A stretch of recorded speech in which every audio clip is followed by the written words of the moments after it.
Hola Colchoneros, welcome to Atleti Fanatics. I have with me St. Keeks as usual, and yeah, so you guys already know, you guys could see the banner.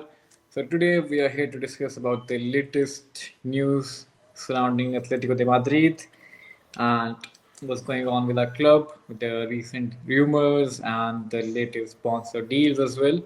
So we're going to talk about all of that, and we are just two subscribers away from 250 as well. So make sure you hit that subscribe button and like this video and share it with among other Atleti supporters. That'll be great. And so we start off with the very first rumor, which was again Coutinho Romero and Rodrigo Bentancur, and again both comes from Tottenham. And I mean, like it's always difficult to deal with Tottenham because like we know they're like Daniel Levy is an asshole. To be honest, like if I have to put it in simple terms, he won't let his players leave easily. I have no idea how the hell we signed Trippier back in the time, which so is as well. But this one is going to be a very difficult one because Coutinho Romero, I think, even though Tottenham is doing bad this season, I think it's going to be a very, very difficult one because the price tag they're asking is around 70 million, which I don't think it makes sense at all. And Hmm. Rodrigo Bentancur, I would say it's a good option in midfield, but do we actually need him? That's the question. And but let's just talk about the main name over here is Coutinho Romero, obviously, because like we need a solid defensive centre back, and Coutinho Romero is one of those, and he can be a really, really good force for us for the upcoming season. So there's the news that we're trying to get him for around, let's say, around 40 million or something. And like we discussed in the past as well, like I think like we should not pay more than 50 million for Coutinho Romero, and that's my point of view about the Cristiano Romero thing. I think 70 million is just exaggerated because again, like if we have to pay 70 million, I mean, we can actually go for Piero Incapi, which is a much better option. It's a left-footed player. He's fast. He's good. He's good with the ball as well. With 70 million, we can get Piero Incapi easily. But again, I mean, just because like Piero Incapi is not Argentinian, maybe that's why we won't go for him. But again, like I think Coutinho Romero, not more than 50 million for me. Rodrigo Bentancur, again, I would say it's a very good player, but do we actually need him? That's the question about Rodrigo Bentancur, because we've linked with other certain midfielders as well. So this is the one to watch, and I'm gonna go to Saint Keeks on this one. So what do you think, Saint Keeks? Coutinho Romero and Rodrigo Bentancur from Tottenham. Um, it's an interesting situation because I know right now, um, there's been recent reports from Tottenham with their stuff that they do need to sell. They have to sell to buy right now, and that's mostly as a result to the very poor league form. And there's no guarantee that they do win the Europa League. So it's like if they lose the Europa League and you end up near the bottom half of the table of not bottom half, but quite literally like 17th as the time of recording, they're 17th in the table. So I'm not sure where they're gonna go. Like they're not gonna get top four. They're not gonna get top eight. So with that situation in terms of Tottenham, they're in a weird place where they're they have very big wages relative to where they are. They have a lot of big players and these other things, so they do need to sell. But as per usual, as we already said, Daniel Levy's Lewis, he won't let us. He won't give us any of our targets for free. Both I rate Coutinho Romero and Rodrigo Bentancur very highly. I think everybody who's seen Uruguay on the national stage has seen that Bentancur, whenever he plays for Uruguay, is quite honestly almost always the best midfielder for Uruguay, despite the fact that they have Valverde, Ugarte, and a lot of other really good players in that midfield. He's always up up there, right? My problem is both of these players are being priced as if uh, there's no problems. Both of them have injury issues. Bentancur has very strange injury issues. There's no consistency with his injuries. Like sometimes he'll get a neck injury, another time he'll get some kind of like strain. I don't know. Bentancur gets the worst injuries I've ever seen, and then just comes back and just starts playing again.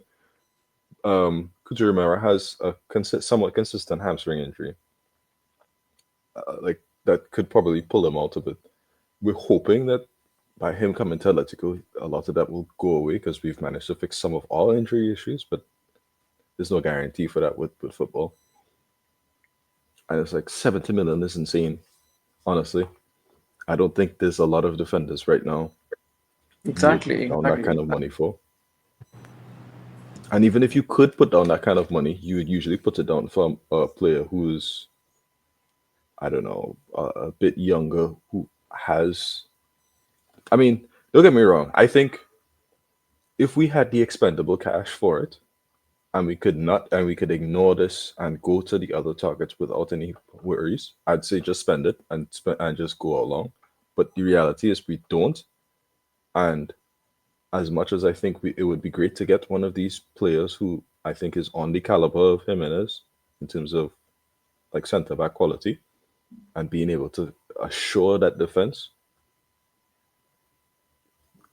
it's weird because I think we should go for it, but at the same time, that's way too much money. I think 40 to 50, as we originally plus add-ons is a fairly reasonable amount.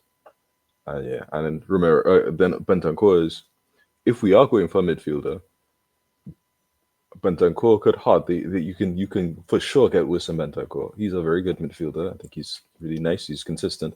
The only problem is you can't replace the Paul for Bentancur because Bentancur is not the same player as the Paul. The Paul loves to break through lines and create chances. That's not what Bentancur is about. Very different player. So yeah. Actually, yeah, true. Actually, but again, I mean, Bentancur is 27 as well, so Hmm. can give like I think good couple of years. But again, like where would you put him? Like we have Gallagher, we have De Paul, we have Kuke, we have Barrios, we have again Lorente who can play in midfield. Again, Bentancur is not really a defensive midfielder, and plus Hmm. like he has injury issues as well. So I'm not sure about this one about Rodrigo Bentancur, Hmm. given the fact that like we're linked with which we talked about the next one, next transfer which is like pretty hot recently, Alex Baena for 60 million euros. So there's a report that there is an agreement between the club and the player and with the Villarreal as well, I guess. But then like it was quickly faded away with another news coming out like there is no agreement between Alex Baena and Atletico de Madrid. But again, like we know, like Alex Baena is our top target for the summer, and it's like a must get for us. This one I really like Alex Baena. I think like we struggle on the left hand side a lot with Riquelme. I think Riquelme would be sold. I think we would cash in on Riquelme, that's for sure. Again, Javi Galan, or we'll talk about left back later on. And then I think Samuelino again hasn't been that great this season as well. So I won't be surprised if we use Lino as like a swap deal with Alex Baena and pay them some cash. But like we've heard that Villarreal only wants the money; they don't need the player, even though they like Samuelino very much. Hmm. But I think this is a much get deal to be honest. Alex Baena, we should get him because the fact that like again like he is one of those top players who can create a lot of chances, and this is what we've lacked this season. We need a person who can create the chances, and that's where it comes because we only have the Paul Hmm. who can actually create chances from the midfield. That's it, no one else. So it'll be a great add to the team. Again, another player who can give something to the team. And again, like we can create a team around Julian Alvarez as well, a pretty good team where we can actually compete for the titles, the Champions League, and everything. Hmm. This one I really like. But let's see. The rumors are we might get him for the Club World Cup. Let's see. We still have a month to go. Yep. Let's see what's going. What do you think about this one?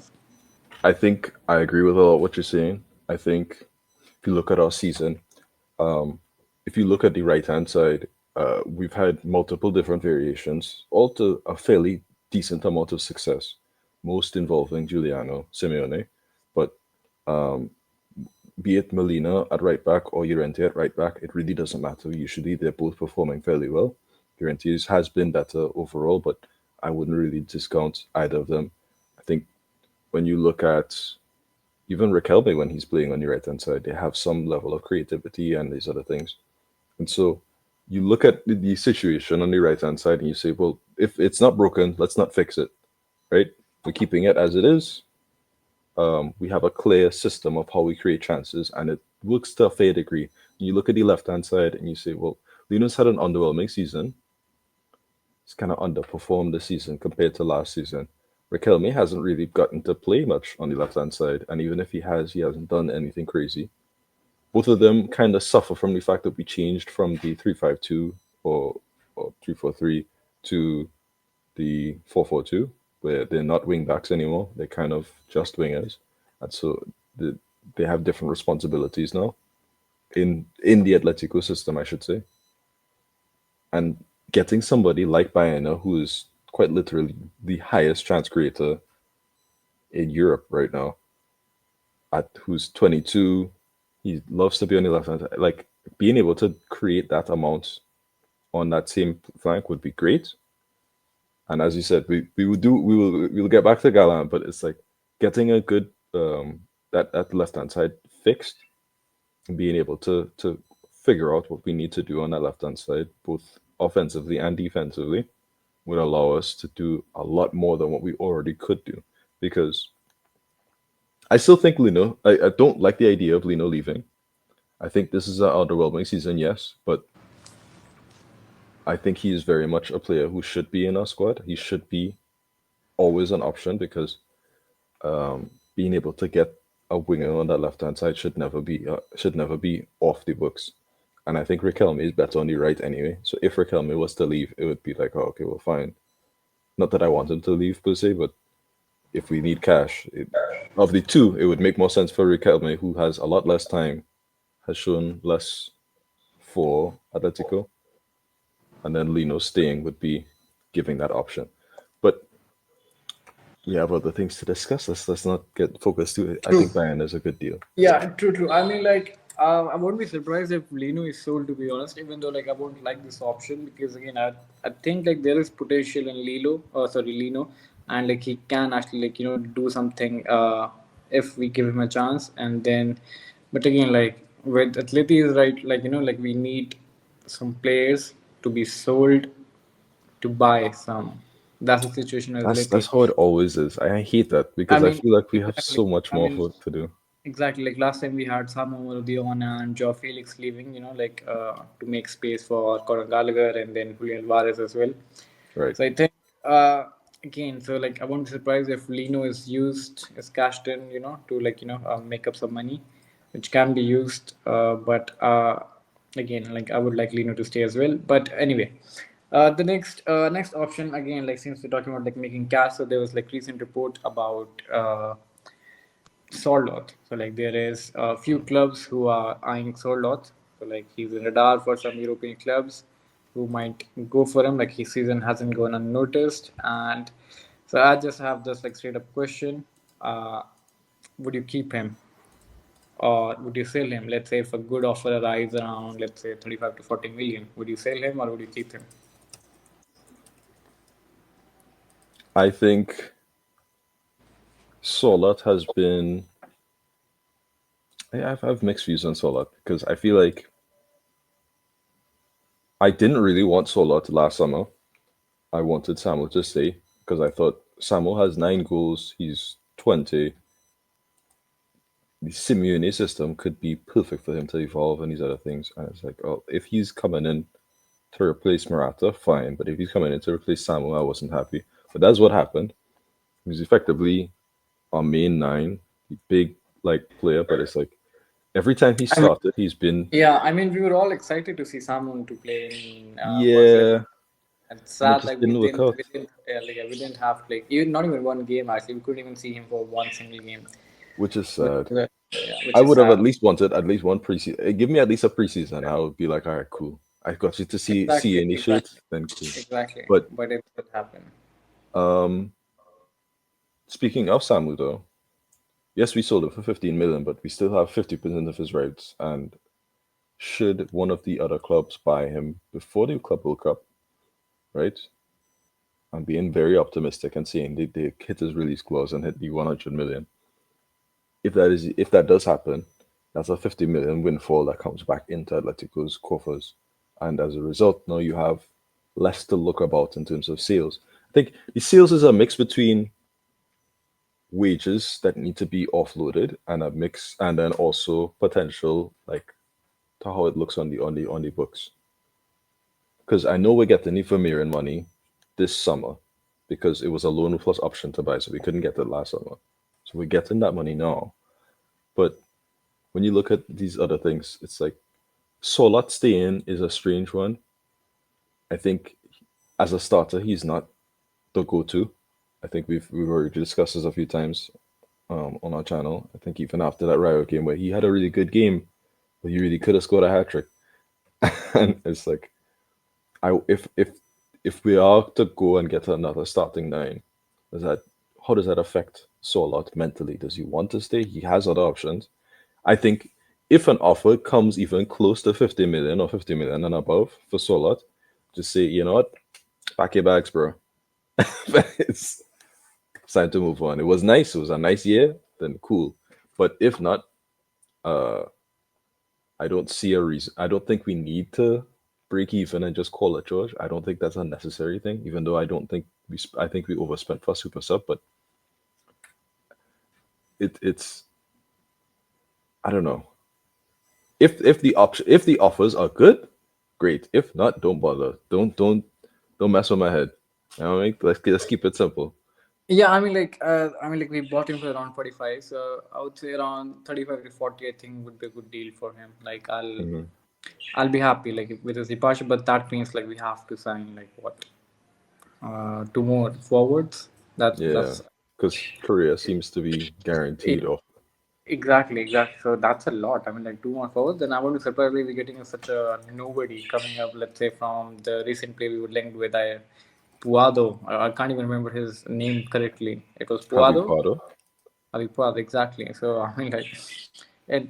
I'm not sure. I think if Sorloth has to leave, it can't be this season because like we need one more forward because Korea is leaving and like there Mhm. are other things which we have to look for, and then certainly it'd be like like we have to cover that position, and so I think like it's better to keep Sorloth in that stance. But let's say if Sorloth leaves, we give a chance to academy player. That'll be great. But we know that that's not going to happen with Simeone Atletico Madrid. But anyway, we move on to the next one, which again, next player is De Paul. So like we've seen that his contract ends in 2026, and currently the negotiations are stalled. Other player, I think we could cash in maybe to raise some money and like sign more players because like we're linked with a lot of midfielders this season. This one is again, I don't see it happening because again, first of all, it's Argentinian, so that's basically means untouchable in Simeone's eyes. And then, but again, so like the one who is pushing for his departure is Carlos Boquero, who's the sporting director of our club, Mhm. and but again, going back to the question, like we discussed on Alex Baena, De Paul is the only player who creates anything from midfield. If he leaves, and like again, we replace him with let's say what Mandancourt, Javi Guerra. I mean, Alex Baena is good, but again, like then again, you just like like cutting one player, and then again, you're staying with just one creative playmaker as well in the team. Mhm. Like we need more creative playmakers in the midfield, again who can run as well. So I think De Paul, I think he should renew the contract. But again, if let's say if someone is paying 50 million for him, then I have, you know what, Pack I'll your have bags, like bro. exactly. But that's the thing. But like if anyone is paying like 30 million on 30 million, that's a no go. Like at least 50 because again, these is the He's kind too of player like pivotal. Yeah. exactly. Like we need him. We need creative playmakers in our team, and I think Paul is one of those. And he runs a lot as well. Obviously, he's great when it's like pressing up front and everything. Mhm. So yeah, it's better to add like like two, three creative playmakers in the midfield. But again, if offer comes around 50 million, I might rethink about that. But Mhm. again, I think 50 million coming for him is I don't think that's gonna happen. And I think like he'll definitely renew his contract. But again, there's uncertainty around him right now. Moving on to the next one, the news coming from Valencia, which is Christian Mosquera and Javi Guerra. again, so Valencia, I think like they're gonna stay in La Liga this season, but there's news coming that we might go for both of these players, Christian Mosquera, because again it's a very cheap option. Javi Guerra, other very cheap option for the midfield option. Um, I mean, like Javi Guerra, like fine, like he had his few moments Hmm. and last couple of games in Valencia, but I'm not really convinced with him. I don't think like he has that Atleti DNA. Maybe Simeone do something with him, like he like literally upgrades or everything. But I don't really see him as an Atleti DNA, even though he's a good player. But again, like there are some players who have those Atleti DNA, Hmm. which I see it in him. And Musquera, again, doesn't make sense. If again, it only makes sense if we can't get Romero, then it makes sense. If it, Yeah. if we get Romero, and then Musquera doesn't make sense because then again, like we have Mourinho might be coming as an option as well. That's even a cheaper option, just 3 million. So Musquera again doesn't really make sense to me. But again, if Romero deal doesn't happen, then again it's a good option.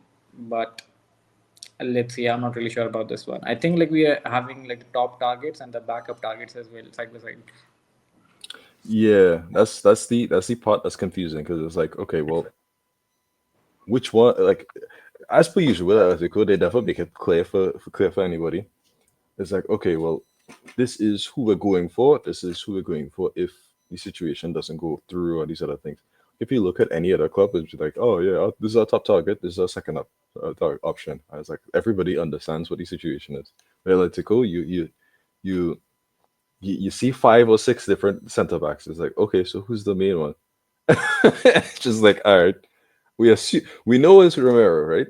But where does Mascara sign if we still go for a thing? It's like you don't know. I think Mascara's had a very topsy turvy season, similar to Guerra actually. Valencia has had a really poor start to the season, and they've come back strong. To be fair, they're almost pushing for Europe right now. But for a fair part of this season, they were in relegation spots and they were looking very bad. I think one of the highlights of their season was that their defense was good, but Mascara was one of the few players who's actually falling out in terms of form. I think his season so far has not been as good as last season. I think his prospect, the idea of him being a prospect for us, is not nearly as good. I think it's better for him to stay. His brother is also there in the academy. Nice to play with your brother, I guess. Um, I'm not as hyped about Mascara as I was last season, and even then, I wasn't really. He wasn't my top target either. I wanted Mourinho. I think Mourinho fits our system a lot more so than Mascara. I think what we want is a defender who can hit those channels, who's particularly fast and likes to win those duels and these other things. And that's not necessarily Mascara. Mascara likes to sweep up. He's like Jimenez in sense of likes to sweep up, likes to stay behind, likes to figure out all these other things. And he's good, but I think we have Jimenez. We have other options besides Jimenez who can do what he needs to do. He's not his profile is not a priority for us. Javi Guerra is, I think, the only person in Spain who, in that double pivot, outside of maybe a Modric or a Pedri or something, who looks similar to De Paul in terms of what he does in the middle of the field, being able to get those through balls, making those runs, making those dribbles, being able to take those shots from outside the box and these other things. The only difference is Pedri's already there, right? Like you know, Pedri's arguably better than De Paul, and the difference is Guerra is 21 and he's a little too inconsistent to say, yeah, we should. If DePaul was to leave, we'll replace him with Guerra, and we'll still manage the title for the challenge for titles. It's like that's probably not a reality. You can't get a 21-year-old to replace a guy who's 29, 30 on consistency levels in terms of understanding the nuances off the pitch. Like that's like off the ball and stuff as well. It's like I don't think that's a possibility. I think he would be a great backup if that was something that we wanted to do, but you know, I think Yeah, too many midfielders. That's fair. Too many midfielders to talk about. we Baina, went from too Bentancur, little to too many in a exactly, quick exactly. Too many motion. midfielders. And then, but again, like we're not talking about any defensive midfielder, which is a shame actually. But yeah, Yeah, I want to hear more talks about. since we talk so much about Valencia, and I really don't hear as much about Enzo But currently, Baranica, yeah, and I exactly. think he's one of the options that we should be looking for in terms of That's the DMs. option I like. That's the option I like. That's the option I like. But yeah, So anyway, yeah. moving on. Again, the last rumor for today we have is again Darwin Nunes. He recently won the Premier League title with Liverpool, Hmm. and again he was getting a very question marks because dropping alcohol on Mo Salah, which again was said by Liverpool that again it's not alcohol, like the drink was alcohol free. But yeah, anyway, like people can make a lot of fuss about anything, to be honest. But anyway, moving on to that, Darwin Nunes. So it said that Darwin Nunes can be our low cost option to replace Korea. We can get him for like obligation with a loan option with an obligation to buy, and Hmm. then we can get him for around, let's say, for 30-40 million. For I think 30-40 million for Darwin Nunes is a very very good deal. Hmm. But again, like the thing about Darwin Nunes is like we need a striker like who's complete, like who's good with his finishing as well. Like Sorloth again, not a starter. Griezmann is again, we just talked about his new role. He's gonna get 20-30 minutes. So like we need someone who can start every game and who can score in every game. Darwin Nunes has to improve a lot in his finishing terms. If he improves that finishing, I think he's going to be a very very good signing for, let's say, 30-40 million. If he improves his finishing, because again he's fast. I mean, like Julian Alvarez and Darwin Nunes pressing up front, that's literally a force. And especially like you back it up with De Paul, Gallagher, and Lorente. I mean, like I don't have to say that. That's a very very good pressing force any team can get. So this can be a very good option. The only doubt I have about Darwin Nunes is his finishing. That's it. If Right. that's the area he can improve, let's say he bags 26, 27 goals with us, I would say the signing of the season. Ballon d'Or. Give him the Ballon d'Or. Fuck that. Because we've seen this time and time. Like whenever we got a striker, like who's a very prolific striker, who can take that one chance we get, we win something. Last time we had that kind of a striker was Luis Suarez. We won Hmm. the league because again, like he was taking every chance he gets. Like for example, even look at the last match we played, Luis Suarez. Again, 1v1, scored easily. Okay. Match before that, again, he was a goal scorer, even though like he missed a couple of chances. But again, like there's so many times like where he just turned up. He was scoring those goals. And so we need that kind of a striker, like who can take their chances. So I mean, Darwin Nunes, if he's one of them, I don't know. Again, I know like he can be a good add as a second option for the striker. But again, then we have Sorloth as well. So we either cash in on Sorloth and we get someone, let's say Gyökeres or someone.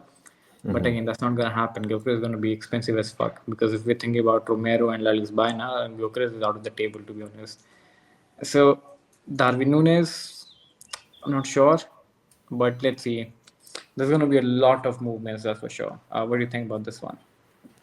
I like Darwin. No, a lot of people feel differently about him. I think I really wanted him to come to Atletico in that summer after I think it's 2022, summer Benfica, 2022.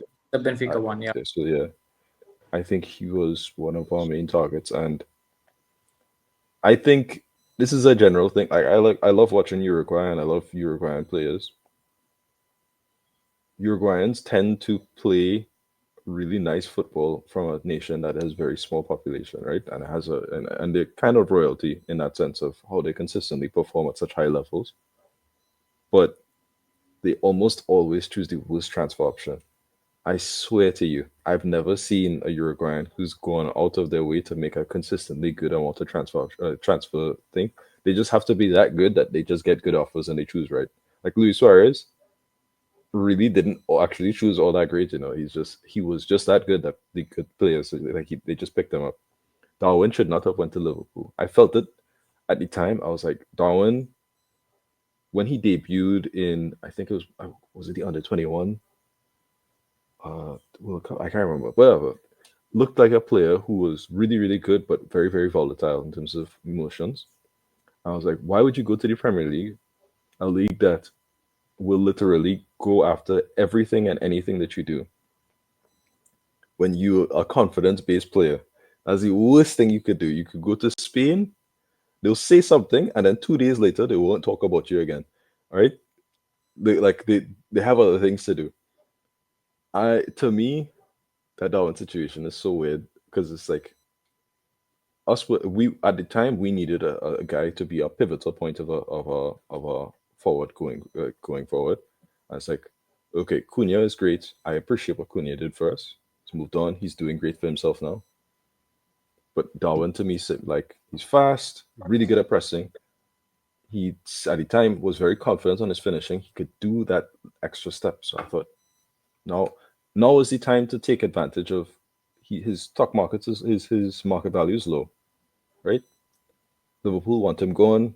Him and the current coach are not fans of each other, and Simeone is a fan of his profile in terms of what he could provide. I think if there's a coach out there who can get you to manage to score a lot of goals, it is Simeone. I think this is the if we can get that loan plus obligation too, there's the possibility of, okay, great. Now we don't need to focus on that money. We can reallocate that to the DM or left back or centre backs that we need to actually get finally fixed after how many years.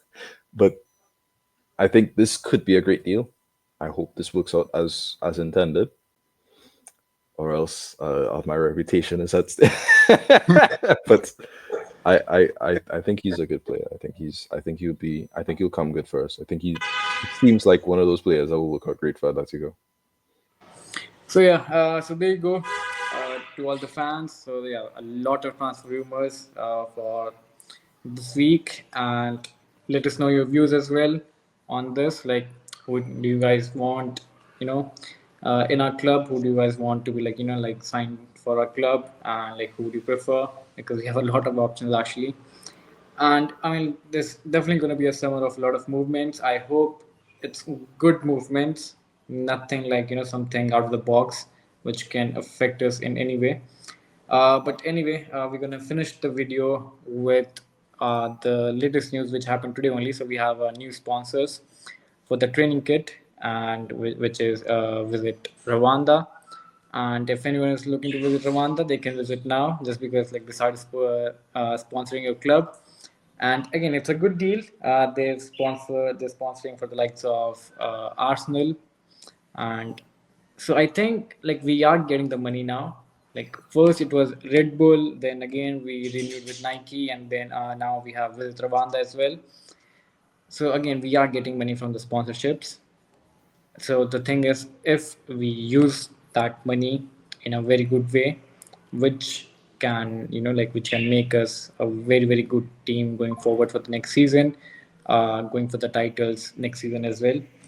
So that'll be good to see. But again, it's good to see the money is coming into the club, and we finally getting closer and closer to the Real Madrid and Barcelona level in terms of economical level. There's still some gap to cover, which I think is based on the fan base as well, because Real and Barcelona, they have fan base all over the world, and like as for Atleti, like there aren't like much fans around the world, so which is why to all the Atleti fans, share our videos, let's connect, let's create a community of this, and let's you guys find the latest news for this club every week from us. And next time we'll see each other, we'll talk about the preview of the game, and we'll talk about our match day 34th, Mhm. and it's the second place up for grabs or not. We want to talk about that. So that's it for us today. We'll see you next time. Until then, Upatleti. Wait, See you wait. guys. We forgot to talk about Galan and Renildo. Oh, okay. I think let's just include Galan Ronaldo for the pre-match for the Oh, next one. okay. Okay. Yeah. Next time. So yeah. Yeah. Next So yeah, Atleti fans, we have to wait until next video for this one. But yeah, all right. See you guys this week only.